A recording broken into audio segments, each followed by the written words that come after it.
오늘 본문 1절을 보면 원망이라는 단어가 나옵니다. 오늘 말씀 제목은 원망입니다. 세상의 모든 사람에게는 본성적으로 원망하는 그런 요소를 마음에 품고 있습니다. 왜냐하면 우리 모든 인간은 아담 하와의 후손이기 때문에 그렇습니다. 아담 하와가 하나님께 범죄하고 선악과를 따먹었을 때에 하나님께서 그들에게 찾아오시고 그들에게 물으셨습니다. 너희들이 어찌하여 선악과를 따먹었느냐? 그때에 아담이 하나님께 대답하여 말씀드리기를 하나님께서 내게 주셔서 나와 함께하게 한 이 여자가 나로 하여금 이 열매를 먹게 했습니다.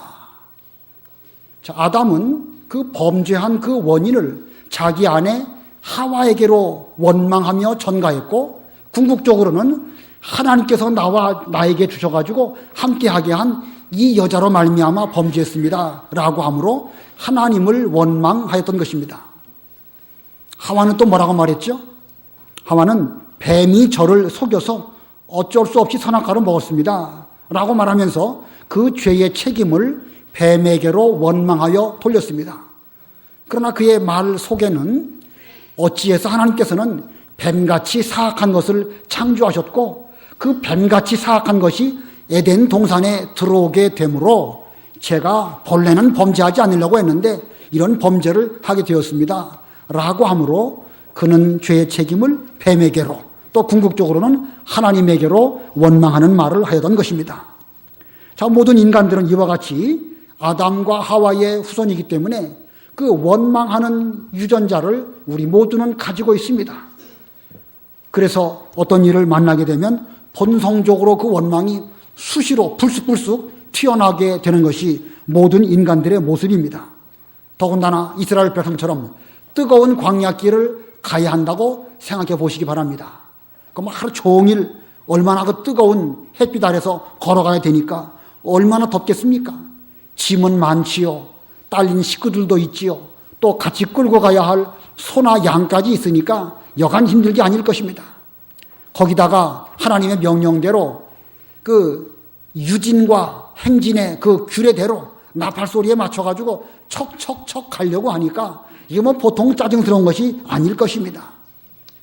그러나 적어도 이스라엘 백성, 하나님의 백성만큼은 원망해서는 안 될 것입니다. 왜냐하면 그들은 애굽에서부터 종살이 하다가 구원받은 하나님의 백성이고 지금까지 이 광야길을 걸어오는 동안에 비록 고난이 있었지만 얼마나 많은 하나님의 은혜를 체험했습니까? 뿐만 아니라 그들은 장차 들어갈 가나안 천국이 있기 때문에 그걸 생각한다고 하면 원망하지 않아야 마땅한 것입니다. 자, 세 가지가 뭡니까? 애굽에서 구원받았고 광야길 걸어오면서 많은 은혜를 또한 체험했고 그들은 들어가야 할 가나안 땅이 있기 때문에 혹시 다른 사람들은 원망한다 할지라도 이스라엘 백성만큼은 결코 원망해서는 안 될 것입니다. 그러나 우리가 출애굽기나 민수기를 쭉 보다 보면 이스라엘 백성들은 계속해서 원망을 거듭하고 있는 것을 발견합니다. 그리고 오늘 본문에서도 원망했음을 우리에게 보여줍니다.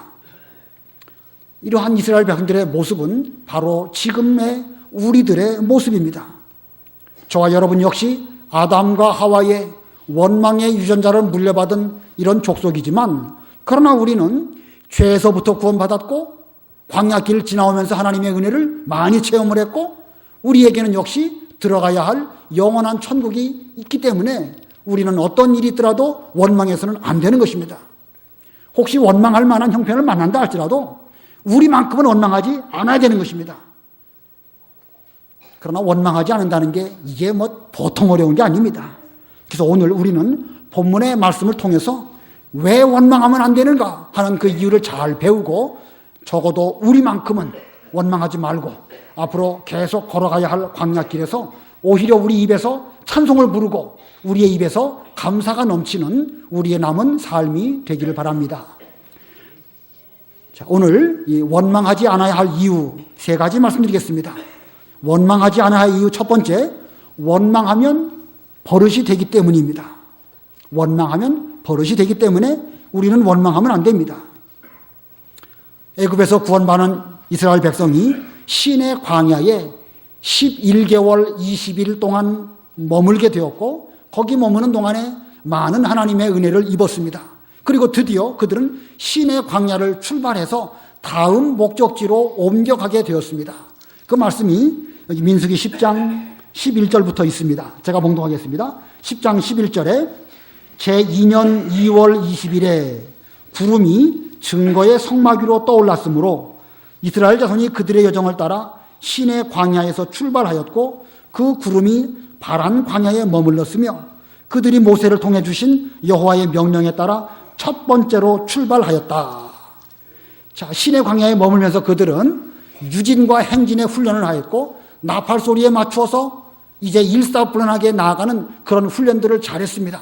그리고 이제 11개월 20일 동안 그 시내 광야에 머물면서 여러 가지 은혜를 많이 입었는데 이제는 은혜 받은 그 실력대로 광야길을 가게 되었습니다. 그리고 첫 번째 목적지인 바란 광야까지 사흘길을 그들이 걸어가게 되었는데 그 사흘길 걸어간 내용이 민수기 10장 아까 그 11절부터 뒤까지 쭉 기록되어 있습니다. 이와 같이 이스라엘 백성들이 그 광야길을 걸어갈 때에 우리 하나님 아버지께서도 최선을 다해서 그들을 올바른 길로 인도하시려고 수고하신 면이 민수기 10장 33절 34절에도 나타나 있습니다. 거기도 제가 보겠습니다.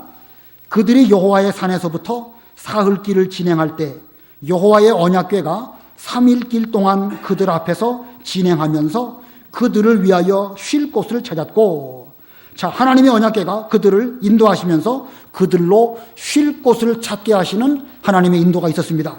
34절에 그들이 진으로부터 진행할 때 낮에는 여호와의 구름이 그들 위에 있었다. 하나님께서도 그들 위에 떠나가지 아니하시고 그들을 인도하시려고 최선의 노력을 기울이신 하나님의 모습을 우리는 본문에서 발견합니다. 하나님께서 이렇게 수고하실 때에 하나님이 세우신 지도자 모세 역시도 또 얼마나 수고가 많았는지 모릅니다. 거기 35절 36절 보겠습니다. 궤가 출발할 때는 모세가 말하기를 여호와시여 일어나시어 주님의 대적들을 흩으시고 주님을 미워하는 자들이 주님 앞에서 도망하게 해주소서 하였고, 그것이 쉴 때에는 그가 말하기를, 모세가 말하기를 여호와시여 이스라엘 천만인에게 돌아와 주소서라고 하였다. 자, 구름 기둥의 인도를 따라서 나아갈 때에 하나님은 하나님대로 최선을 다하여 인도하셨고, 세우신 지도자 모세는 하나님의 인도를 잘 받기 위해서 하나님께 아뢰입니다. 하나님 아버지, 하나님의 백성들이 나아가는데 대적들을 다 물리쳐 주시옵소서. 또 구름 기둥이 머무를 때에는 하나님 아버지, 우리가 여기에 하나님의 명령대로 머물고자 하오니 우리에게로 돌아오셔서 우리와 함께 계시옵소서. 이렇게 모세가 하나님께 말씀을 드렸던 것입니다. 자, 이스라엘 백성들이 이렇게 광야길을 걸어갈 때에 하나님은 하나님대로 최선의 노력으로 그들을 보호해 주셨고, 지도자 모세는 모세대로 열심히 그 명령대로 수고하면서 이스라엘 백성들을 잘 인도하려고 노력을 하고 있었습니다. 그런데 그런 때에 그들 가운데 원망하는 일이 발생했습니다. 이렇게 민수기 10장 끝에서는 하나님도 수고하시고 모세도 수고하는 가운데 있었는데 11장 1절 보니까 그들 가운데 원망하는 말이 있었음을 말씀하고 있습니다. 1절에 여호와께서 들으시기에 악한 말로 백성이 원망하니, 여호와께서 들으시기에 악한 말로 백성이 원망하니, 이들이 뭐라고 원망했을까요? 무슨 내용을 가지고 원망했겠습니까? 본문 내용 가운데에는 무슨 내용으로 원망했다는 그런 기록이 없습니다. 원망한 내용에 대한 기록이 없는 걸 보면 무슨 중요한 것을 가지고 문제 삼아가지고 하나님이나 모세에게 원망한 것은 아닌 것으로 여겨집니다. 다만 광야길을 가다 보니까 힘들어서 불평을 했는데 참 짜증이 난다. 왜 이렇게 더우냐? 우리가 가야 될 길이 앞으로 얼마나 남아있겠느냐? 꼭 이렇게 힘든데 진을 치고 일사불란하게 걸어가야만 되느냐? 좀 앞서가는 사람은 앞서가기도 하고 우리처럼 힘들고 나이 먹은 사람들은 좀 뒤로 가면 어떻겠는가? 이렇게 말하면서 그들은 아무것도 아닌 거 가지고 하나님께 대해서 원망했던 것입니다. 그러나 이스라엘 백성들이 하나님을 대하여 원망한 것은 이번이 처음이 아닙니다. 이 과거의 그들의 모습을 쭉 돌아보면 그들은 끊임없이 원망의 원망을 계속한 것을 발견하게 됩니다. 이스라엘 백성들이 애굽에서 나오자마자 제일 먼저 홍해라고 하는 난관을 만나게 되었습니다. 이 홍해, 인간의 방법으로는 도무지 해결할 수 없는 그런 문제죠. 그때 그들은 모세를 대하여 원망을 했습니다. 우리가 애굽에 매장지가 없어가지고 이 바다에서 우리를 수장시키려고 우리를 출애굽시켰느냐 하면서 그들은 원망했는데, 하나님께서는 그들의 원망에 대해서 잠잠하시고 책망하지 아니하시고 모세를 통해서 홍해를 육지같이 건너게 해주셨습니다. 홍해를 지나가고 얼마 있다가 마라라고 하는 쓴 물을 만나게 되었습니다. 홍해에 비하면 마라는 아무것도 아니죠. 그러나 그들은 모세를 원망하기를 우리가 무엇을 마실까 하면서 또 거기서 원망을 했습니다. 그들의 원망에 대해서 하나님께서는 책망하지 않으셨고 오히려 그 쓴 물을 달게 만들어 그들로 해갈하도록 해주셨습니다. 얼마 지나서 신광야에 이르게 되었는데 그때에 그들은 또 과거의 애굽을 추억합니다. 우리가 애굽에 있을 때에 거기서 가마 곁에서 고기 먹고 여러 가지 맛있는 거 먹었던 때가 그립다. 이거 뭐 먹을 것이 없어가지고 우리가 굶어 죽게 생겼구나. 이렇게 하면서 그들은 또 먹을 것 때문에 하나님을 원망했습니다. 하나님 그때도 책망하지 않으셨습니다. 그들에게 만나를 하늘에서 눈과 같이 넉넉하게 베풀어 주셔서 그들의 원망하는 것을 다 충족시켜 주셨습니다. 신광야를 지나가고 이제 르비딤이라고 하는 광야에 이르게 되었는데 거기서는 또 마실 물이 없네요. 마실 물이 없어가지고 정말 힘들었는데 그때는 모세도 조금 화가 났습니다. 그래서 하나님께 대해서 투정을 하기를 제가 이 백성을 어떻게 해야 됩니까? 조금만 더 있으면 저들이 돌을 들어서 저를 죽이려고 할 것 같습니다. 하나님, 제가 저들을 낳았습니까? 이거 어쩌하면 좋겠습니까? 모세도 여간 힘든 게 아니에요. 그들이 원망하니까 하나님께 대해서 그렇게 힘든 투정을 했습니다. 그러나 하나님께서는 그 르비딤 광야에서도 모세에 대해서나 이스라엘 백성에 대해서 책망하시지 않고 반석에서 물을 내어서 그들을 먹여주셨습니다. 자, 이들이 지금 원망한 게 몇 번째지요? 제일 먼저 홍해, 두 번째 마라, 세 번째 신광야, 네 번째 르비딤. 성경에 기록된 것을 제가 조사해 보니까 이런 정도로 그들이 원망한 것이 기록되어 있습니다. 불과 한 2달 사이에 그들의 성경에 기록된 것만 이렇게 4번 원망했습니다. 그리고 그들은 신의 광야에 들어와서 11개월 20일 머물게 되었는데 신의 광야는 그래도 뭐 괜찮은 그런 장소였던 것 같아요. 거기서는 성경에 원망했다는 말씀이 없습니다. 오히려 하나님은 그들에게 십계명도 주시고 율법도 주시고 성막도 주시고 제사하는 법도 가르쳐 주시고 광야 통과하는 법도 일러주시고 은나팔의 규정도 그들에게 말씀해 주시고 이제 거기서부터 이제 출발해서 새로운 길을 가게 하셨는데 그 길을 떠나가자마자 그들은 다시 또 원망하게 되었는데 그것이 오늘 본문 11장 1절에 기록된 것입니다. 근데 오늘 11장 1절에서 보면 하나님은 그들에게 대해서 여태까지는 계속 참고 그들을 책망치 않으셨지만 여기서는 참지 아니하시고 진노하셨습니다. 자, 왜 전에는 잘 참으시던 하나님께서 11장 1절에서는 그들에게 대해서 진노하셨을까? 왜 진노하셨을까요? 그들의 원망이 버릇이 되었기 때문에 그런 것입니다. 그 전에는 그래도 원망할 어떤 그런 명분이 있긴 있었어요. 따지고 보면 인간의 입장에서 봤을 때 홍해 얼마나 그 고역 힘듭니까? 마라의 쓴물, 신광야에 먹을 것이 없는 거, 르비딤 광야에 마실 물이 없는 거, 그런 것들은 어느 면에서 보면 원망할 만하다. 우리가 이해가 되기는 됩니다. 그러나 이제 특별한 원망할 만한 일이 없음에도 불구하고 그들은 하나님에 대해서 원망하되 악한 말로 원망했기 때문에 하나님은 그들에게 대해서 진노하셨던 것입니다. 우리들이 하는 원망도 거의 이들과 비슷한 것입니다. 우리들이 원망할 때 무슨 중요한 문제를 놓고 원망합니까? 무슨 교회가 왜 이렇게 전도가 안 될까? 주일학교 아이들을 올바로 인도하는 것이 왜 이렇게 힘든가? 이 문제를 생각해 보니까 너무 힘들다. 하나님 어떻게 하면 좋겠습니까? 이런 면 놓고 원망하는 사람 있으십니까? 차라리 그런 것으로 원망한다고 하면 이해가 되기도 하고 그런 원망이라고 한다면 그래도 건전하고 건설적인 원망이라고 할 수가 있습니다. 그러나 사람들은 원망할 때 보면 그런 면 놓고 원망하지 않습니다. 별것도 아니고 시시하고 그냥 지나가 버리면 그냥 넘어갈 수 있는 그런 문제인데 그거 가지고 원망하는 거예요. 왜 오늘은 점심 밥이 이렇게 지르냐? 왜 이렇게 또 되냐? 국은 또 왜 이렇게 짜냐? 왜 이렇게 싱겁냐? 우리 교회 국은 싱겁다면서요. 참 우리 건강에 참 좋은 것입니다. 그러나 그거 가지고 원망하려고 하면 한없이 원망할 수 있는 것입니다. 왜 이렇게 교회가 추우냐, 더우냐, 예배 시간이 길으냐, 짧으냐 등등 원망하려고 우리가 그 믿음 없는 눈으로 바라보면 온통 원망할 수밖에 없는 것들입니다. 그런데 사사건건 원망하다 보면 그 원망이 뭐가 되죠? 우리의 버릇이 되는 거예요. 버릇이 되면은요, 그냥 그 입에서 나오는 말이 그냥 나오는 말이 아니라 악한 말이 되어가지고 하나님 앞에서 하나님을 향하여 원망하게 되어지는 것입니다. 인간적으로 볼 때 우리는 무심코 한 말인지 몰라도 하나님께 대해서는 참으로 그것은 악한 말이 되는 것입니다. 우리가 하나님께 대해서 감사한다고 하면 그 감사가 우리의 인격이 되어서 어떤 어려운 일을 만나도 감사할 수 있습니다.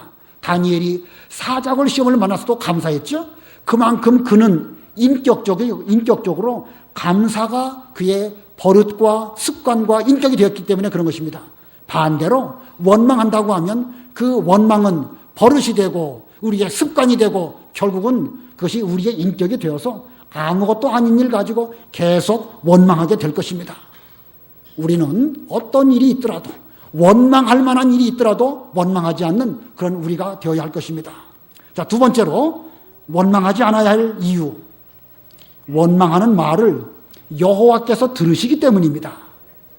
본문 1절 다시 한번 합독하시겠습니다. 1절 다 같이 시작. 여호와께서 들으시기에 악한 말로 백성이 원망하니 여호와께서 들으시고 진노하시어 여호와의 불이 그들에게 붙어 진영의 끝을 살랐고. 자, 원망하는 말을 여호와께서 들으시고 그리고 진노하셨고 여호와의 불이 그들에게 임하였는데 그 진영의 끝을 살르는 그런 진노가 임하게 되었습니다. 이스라엘 백성들이 원망했다고 하더라도 무슨 하나님 들으시라고 일부러 원망한 거 아닙니다. 무슨 큰 소리로 힘들다, 괴롭다, 왜 그러냐 그렇게 한 말은 분명 아닐 것입니다. 자기들끼리 몇몇이 모여서 어느 한 귀퉁이에서 그냥 말하다 보니까 자기도 모르는 사이에 원망하는 말을 했을 것입니다. 그러나 그런 말일지라도 여호와께서 그 원망의 소리를 들으셨다고 그랬습니다. 그리고 진노하시고 진영의 끝을 불로 살랐다고 그랬습니다. 여기 진영의 끝. 왜 진영의 끝이라는 말을 성경에 기록했을까? 아마 그들은 원망할 때 그 어느 한쪽 구석에서 그냥 크게 들으라고 하는 것은 아닐 것이고 자기들도 무심결에 그런 말을 했기 때문에 그 진영의 끝을 하나님께서 부분적으로 진노하시고 그 심판의 불로 그들을 책망하신 정도일 것입니다. 다시는 그러지 말아라. 맞배기 정도로, 다시는 그러지 말아라. 예방주사 정도로 그들에게 하나님께서 하신 것입니다. 어쩌면 그것이 다행인지 몰라요. 만약에 그들이 그런 원망하는 말을 했는데 그 원망하는 말이 온 백성들에게 다 전파되어서 모두가 다 원망했다고 하면 하나님의 여호와의 그 진노의 불이 온 백성들에게 다 임하게 되면 얼마나 큰 문제가 되겠습니까? 오히려 이럴 때에 조금 하나님께서 앞으로 그러지 말아라 하는 책망 정도로 말씀하신 것은 오히려 다행인 것입니다. 하나님께서는 앞으로 그렇게 되지 않도록 이렇게 예방주사 정도로 하신 것입니다. 자, 우리는 여기서 기억할 거, 여호와께서는 원망하는 소리를 들으신다는 사실을 우리는 명심해야 됩니다. 마음에 새기고 습관적으로 그것이 나오지 않아야 되겠고 항상 하나님을 생각하면서 하나님 아버지 앞에서 말과 행동을 조심하는 그런 우리들이 되어야 합니다. 출애굽기 16장에 보면 하나님께서는 그들의 원망하는 소리를 들으셨다는 말씀이 거기에 있습니다. 출애굽기 16장 8절 9절. 출애굽기 16장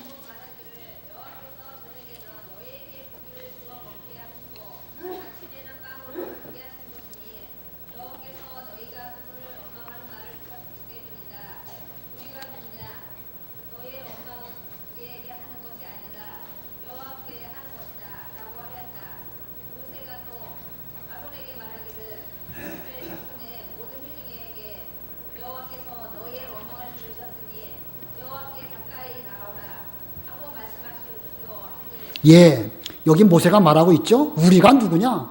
우리에게 원망하는 것은 곧 여호와께 하시는 것이고 여호와는 우리들의 원망하는 소리를 들으신다라고 지금 말하고 있습니다. 그 다음에 그 출애굽기 16장 11절 12절 읽어보세요. 여호와께서 모세에게 말씀하시기를 내가 이스라엘 자손의 영광을 들었다. 너는 그들에게 너희가 해질 때에 고기를 먹고 아침에는 빵으로 배부를 것이니 내가 여호와 너희 하나님인 것을 너희가 알게 될 것이다 라고 말하셨다. 예, 하나님께서 직접 말씀하십니다. 자, 내가 이스라엘 자손의 원망을 들었다. 하나님이 직접 말씀하신 것이에요. 내가 들었다. 자, 이 그들의 원망하는 소리 하나님이 들으십니다. 어느 정도까지는 듣고 넘어가시기도 하지만 이제 버릇이 된 그 원망에 대해서는 단지 듣는 정도로 끝나는 것이 아니고 여호와의 불로 그들을 심판하시는 이런 심판이 임하게 된 것입니다. 마태복음 12장에 보면 예수님께서 말씀하시기를 그러나 내가 너희에게 말한다. 사람들은 심판날에 자기가 말한 모든 무익한 말에 대하여 신문을 받을 것이니. 자, 앞으로 하나님의 심판이 있을 터인데 그 심판날에 그들이 한 모든 무익한 말이란 것은 그냥 쉽게 내뱉은 그런 말 때문에 신문을 받을 것이니 내 말들로 내가 의롭다 선고를 받을 것이며 내 말들로 내가 유죄 선고를 받을 것이기 때문이다. 자, 우리는 그저 별것 아닌 것처럼 해서 좋은 뜻으로 하나님께 말씀드렸더니 하나님께서 그것으로 말미암아 너는 의로운 사람이다 라고 선고하시기도 하고, 악한 말을 하게 되면 그것이 아무리 그 좁은 곳에 사사로운 곳에서 간단하게 말했다 할지라도 반드시 그 말에 대한 책임을 지고 유죄 선고를 받을 것이라고 말씀하셨습니다. 자, 반드시 우리가 한 말에 대해서 하나님의 신문이 있을 것을 말씀하셨습니다. 오늘 이 1절에서도 본문에 보면 여호와의 불이 그들에게 불어 진영 끝을 살랐다라고 말하고 있습니다. 여호와의 불, 이 여호와의 불은 하나님의 심판의 불을 상징하는 것입니다. 우리 생각에는 그 조금 원망했다고 해서 무슨 하나님께서 불까지 내려가지고 진영에 불을 붙어가지고 그렇게 놀라게 할 필요까지 있겠습니까? 이렇게 생각할 수 있죠. 잘못했으면 그 잘못한 것을 책망하시고 좀 적당하게 넘어갈 수도 있는 일인데 그렇게 광야길 힘들어 죽겠는데 불까지 붙게 해가지고 이렇게 겁을 주십니까? 그러나 그 원망의 말은 모세에 대한 원망이요 광야길에 대한 원망이라 할지라도 그것은 곧 하나님께 대한 원망이기 때문에 하나님은 크게 진노하시고 그들에게 이 불을 통해 가지고 그들을 심판하셨던 것입니다. 모세는 하나님께서 세우신 하나님의 종입니다. 그들이 걸어가야 할 광야길, 그것은 여느 길이 아니고 하나님의 섭리 가운데 출애굽한 이스라엘 백성들이 가나안 땅을 향하여 나아가야 할 그런 길이기 때문에 그 길은 그냥 길이 아니고 하나님의 섭리로 걸어가는 그런 길인 것입니다. 그러므로 그 길에 대해서 원망한다? 그것은 곧 하나님의 섭리를 거스르는 것이고 하나님의 뜻에 대하여 원망하는 것입니다. 그것은 지금 우리들도 똑같습니다. 교회는 하나님의 교회입니다. 교회의 일꾼들은 하나님이 세우신 하나님의 종들입니다. 교회 내의 모든 일들, 교회 내의 여러 가지 제도들, 이 모든 것들은 하나님의 교회요, 하나님의 교회 내에 하나님의 뜻으로 말미암아 세워진 제도이기 때문에 거기에 대해서 원망하고 불평하는 것은 곧 하나님을 대하여 원망, 불평하는 것입니다. 그러므로 우리 모두는 부디 원망하지 말기를 바랍니다. 원망할 만한 상황을 만났다 할지라도 원망하지 맙시다. 여호와께서 들으시고 여호와께서 보시고 여호와께서 살피시는 줄을 느끼면서 광야길 힘들더라도 서로 위로하고 서로 격려하면서 이 길을 잘 걸어갈지언정 원망하는 우리 교회 교인들은 한 분도 없으시기를 바랍니다. 그다음에 세 번째로 원망하지 말아야 될 이유. 원망은 모든 죄의 시작이기 때문입니다. 원망에서부터 모든 죄가 시작되기 때문에 우리는 원망하지 말아야 됩니다. 고린도전서 10장에 보면 사도 바울이 그들의 조상 이스라엘 백성들이 왜 광야에서 쓰러졌는가 그 이유를 네 가지 죄를 들어서 말하고 있습니다. 그 네 가지 죄 순서대로 말한다고 하면 제일 먼저 거기에는 우상 숭배를 먼저 말하고 있고 두 번째는 간음을 말하고 있고 세 번째는 하나님을 시험한 죄를 말하고 있고 네 번째는 원망한 죄를 말하고 있습니다. 자, 이 네 가지 죄 우상 숭배, 간음, 시험, 원망 이 네 가지 죄 중에 심각한 죄로 순서대로 꼽으라고 하면 어떤 죄가 제일 심각하겠죠? 우상숭배. 예, 우상숭배는 그 안에 간음도 포함되어 있는 거예요. 그러니까 이 우상숭배가 제일 심각한 죄입니다. 그 다음은 간음죄, 그 다음은 시험한 죄, 그 다음은 원망한 죄입니다. 심각한 순서로 보면 그런 거예요. 그러면 역으로 그 모든 죄들 가운데에서 가장 바탕에 깔려 있고 근원적으로 제일 많이 짓는 죄가 무엇일까? 그 순서적으로 말하면 제일 먼저가 원망하는 죄입니다. 원망하는 죄 때문에 거기서 하나님을 시험하는 것이고, 시험하는 죄를 짓다 보니까 간음하는 죄도 짓게 되는 것이고, 간음하면서 보니까 우상숭배도 하게 된 것입니다. 그 발락이 그 발람의 말을 듣고 이스라엘 백성들 앞에 모함 여인들과 간음하게 만들고, 그리고 우상의 제물을 먹게 하지 않았습니까? 자, 이런 모든 죄들이 근원적으로 보면 원망 때문에 그런 것입니다. 자, 인간 바탕에 가장 깔려있는 근원적인 죄가 무엇이냐? 그게 바로 원망이고 불평입니다. 원망에서부터 모든 죄가 출발한다고 해도 틀린 말이 아닙니다. 오늘 본문 2절 3절 보겠습니다. 2절 3절. 백성이 모세에게 울부짖음으로 모세가 여호와께 기도하니 그 불이 꺼졌다. 그래서 그곳의 이름을 다베라라 불렀으니 이는 여호와의 불이 그들을 태웠기 때문이다. 여기 모세에게 울부짖었다. 울부짖었다는 말은 물론 자기들의 죄를 어느 정도는 회개한 면도 있긴 있겠죠. 그러나 그들은 진심으로 죄를 회개하기보다는 급한 마음에 모세를 대하여서 우리가 잘못했습니다. 그냥 소리 지른 그런 정도이지 그 원망하는 죄를 완전히 끊어버렸다, 그런 뜻은 아닌 것 같아요. 자, 이런 가운데에서 원망을 그대로 안고 넘어가다 보니까 그 다음에 민수기 11장 4절 보겠습니다.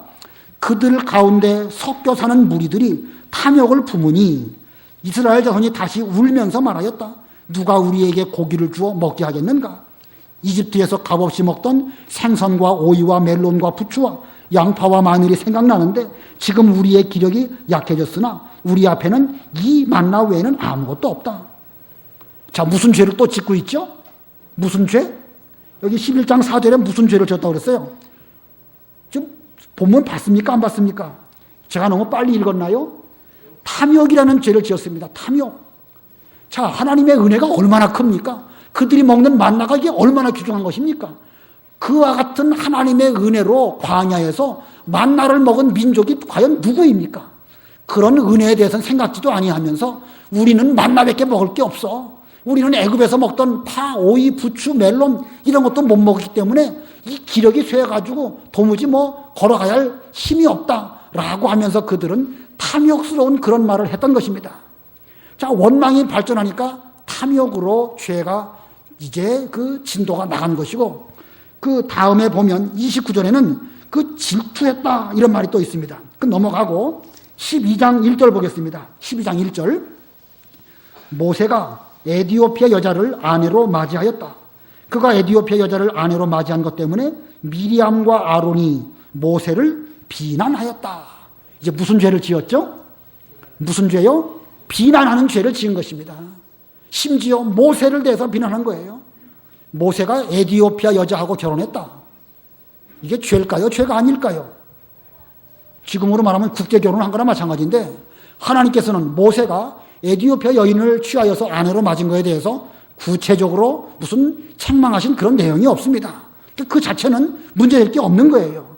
그럼에도 불구하고 모세의 누나인 미리암, 모세의 형인 아론마저도 원망하는 죄가 점점점 팽배해지다 보니까 이제는 하나님의 종인 모세를 대하여서 비난하는 이런 죄를 짓게 된 것입니다. 자, 그러고 보면 모든 죄는 원망에서부터 출발해서 이제 탐욕으로, 질투로, 또 비난으로 이렇게 계속 죄가 발전되어져 나아가는 것을 우리는 발견하게 되는데, 이제 뒤에 가면 그들은 그와 같이 원망하다가 다 광야에서 쓰러져 죽게 됩니다. 이스라엘 백성들이 원망하다가 광야에서 쓰러진 면에 대해서는 또 다음에 우리가 배워보도록 하고, 아무튼 우리는 평소에 무심코 한 원망의 말이 죄악의 씨앗이 되어서 점점 더 큰 죄를 범하게 되고, 그리고 결국 그것으로 멸망하는 줄을 알고 우리만큼은 결코 원망하지 않아야 할 것입니다. 교회의 대부분의 문제들은 원망하는 말이 돌림병처럼 이렇게 퍼져 나가가지고 여러 가지 문제들을 일으키는 그런 가운데 있습니다. 진영 한쪽 끝에서 출발된 그런 원망의 말이지만 그것은 그냥 그대로 있는 것이 아니고 죄가 점점 장성하고 점점 확대되어서 온 덩어리를 부풀게 만들어버리는 누룩과 같은 역할을 하는 것이 바로 이 원망의 죄인 것입니다. 그러므로 우리는 우리 입으로 결코 원망하는 말 하지 않아야 할 것입니다. 원망할 만한 형편을 만났다 할지라도 원망하지 않아야 됩니다. 왜냐하면 오늘 배운 세 가지처럼 원망은 뭐가 되기 때문에 그렇다고요? 버릇이 되는 거예요. 하다 보면 그것이 인격이 되어버립니다. 그 다음에 원망은 우리의 원망하는 소리를 하나님께서 들으시기 때문에 그런 것입니다. 또 왜 원망하지 말아야 됩니까? 원망하다 보면 그 원망으로 말미암아 죄를 짓기 때문에 그러면 다른 죄를 짓기 때문에. 성경에 보면 욥이라는 사람이 있지요. 그에게 하나님이 많은 복을 주셨습니다. 순전하고 경건하고 하나님을 경외하고 죄에서 떠난 욥 같은 사람이 당대에 없었습니다. 근데 어느 날 갑자기 욥에게 이상한 일이 일어나가지고 아들, 딸 다 죽고 재물을 다 잃어버리게 되었습니다. 그러나 그러한 가운데 있을지라도 욥은 하나님께 원망하지 아니하고 오히려 찬양했다고 욥기 1장 21절 22절에 말씀하고 있습니다.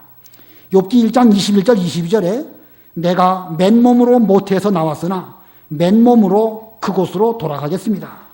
주신 분도 여호와시며 가져가신 분도 여호와시니 여호와의 이름이 무엇을 받으소서? 찬양을 받으소서. 그러면서 그 다음 절에 보면 이 모든 일에 욥이 죄를 짓지 않았으며 어리석게 하나님을 원망하지도 않았다.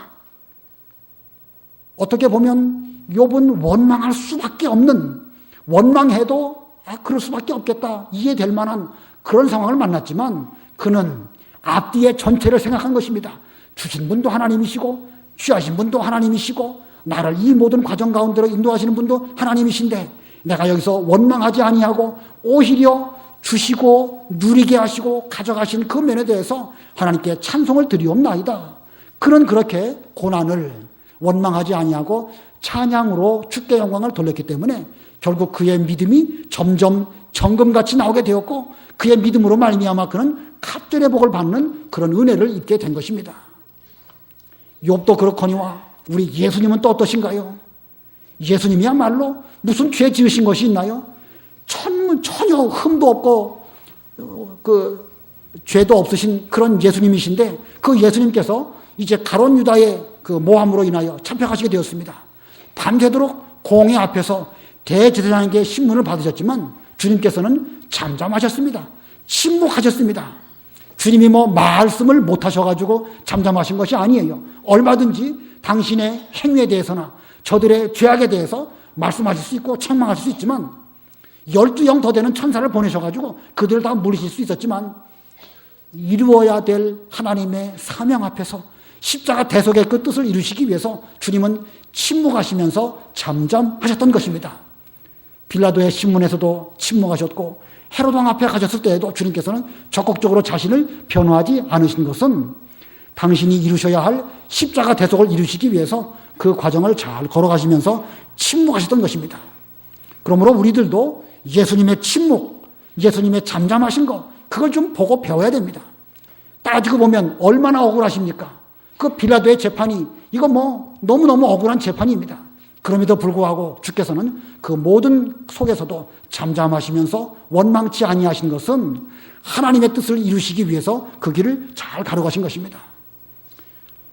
욥처럼 예수님처럼 그런 원망할 만한 상황을 만났음에도 불구하고 원망하신 그 모습을 우리는 본받아서 우리 역시도 우리 주변에 원망할 만한 일들이 참 많습니다. 조금만 불평스러운 눈으로 바라보면요 온통 원망스럽습니다. 하늘이 맑으면 맑은 대로 원망스럽습니다. 이렇게 좋은 날에 왜 나에게는 이런 어려운 일이 왔을까? 원망할 만하지요.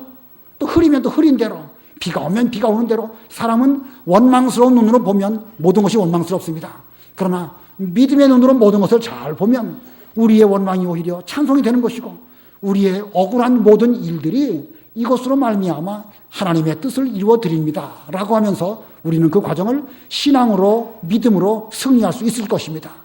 아무쪼록 바라옵기는 우리 모든 성도들은 믿음 없는 눈으로 바라보시지 말고 기쁨으로 바라보면서 우리는 애굽에서 구원받은 하나님의 백성이요, 광야길을 걸어가면서 많은 은혜를 입었고 우리가 들어가야 할 가나안 천국을 위해서 걸어가기 위해서는 이 과정을 통과해야 된다. 이런 믿음으로 이 과정을 잘 통과해서 우리에게 갑절의 복, 하나님의 사명을 잘 이루어드리는 여러분들이 다 되시기를 바랍니다. 기도하시겠습니다.